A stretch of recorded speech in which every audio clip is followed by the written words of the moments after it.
Велат дека за негрони треба да порасниш. Или го обожаваш од прва, или се уште не си спремен за неговата горчина. Јас сум Огнен и добре дојдовте во уште една епизода, а денес ќе ја правиме иконата на аперитивите. Приказната не носи во Фиренца, во далечната 1919 година во култниот кафе Касони. Грофот Камило Негрони бил човек кој знаел што сака. Навикнат на силниот вкус на джинот додека живеел во Америка. Неговиот омилен коктел американо му станал премногу лесен. Му се нацртал на својот бармен Фоско Скарсели и му побарал нешто невозможно за во тој момент, да го засили коктелот така што ќе ја промени газираната вода со джин.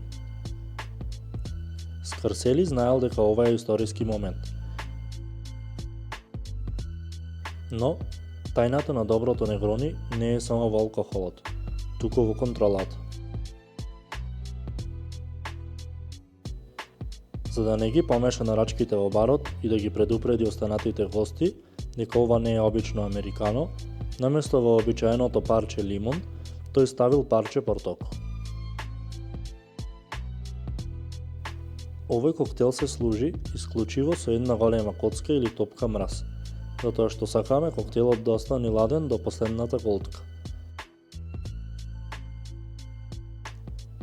Интересно е што фамилијата Негрони толку многу верувале во овој рецепт, што по неговото создавање отвориле собствена дестилерија во Тревизо, каде што произведувале готова верзија на коктелот под името Антико Негрони. Само 3 состојки и 0 изговори.